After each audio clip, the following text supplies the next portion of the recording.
conclure du coup sur cette partie de gestion des risques, DRUCAM, on a montré dans notre étude que ça avait un réel impact positif puisqu'il supervise les étapes dites à risque d'erreurs de préparation et ça apporte une réponse constante et fiable en éliminant un peu l'impact des facteurs humains.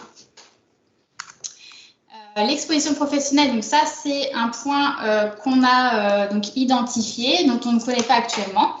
Les résultats. Actuellement, on a un interne qui fait sa thèse justement sur l'exposition professionnelle, qui a refait des prélèvements et il y a déjà eu des prélèvements qui étaient faits en 2018. Donc, on va pouvoir faire une comparaison et évaluer l'impact de DRUCAM sur la contamination chimique. Les déviations de pratique ont été mises en évidence. Donc, en fait, on a fait des mini-audits de pratiques internes avec les préparateurs pour notamment voir les bonnes pratiques de contrôle, revoir les bonnes pratiques de contrôle et retravailler aussi sur les supports de contrôle. La gestion d'indexation manuelle et le paramétrage sont aussi très importants.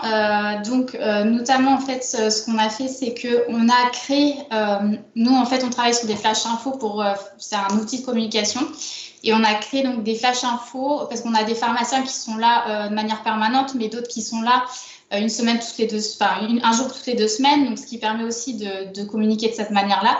Et sur des flash infos comme ça, on a créé des bonnes pratiques de libération sur DRUCAM Control, ce qui permet, en cas de certaines situations identifiées, de savoir quoi faire. Et à côté de ça, on évalue ces pratiques-là aussi par des questionnaires. Je vous montrerai à la fin, je vous ai fait une capture de ce quiz et de ce flash info. Ainsi, donc, pour conclure, DRUCAM permet d'objectiver la fréquence des risques qui sont donc peu ou pas connus, qui étaient peu ou pas connus avant sa mise en place, mais sûrement qui existaient. Ainsi, avec cet outil, les erreurs deviennent mesurables et quantifiables. Voilà, c'est un exemple de flash info que j'ai réalisé. Voilà, donc en fait, ça rappelle globalement comment les anomalies sont présentées sur DRUCAM. Voilà, qu'est-ce qu'il faut faire en cas d'indexation manuelle, quand on ne voit pas très bien un objet. Voilà, c'est toutes les conduites à tenir sur des cas qu'on avait déjà identifiés.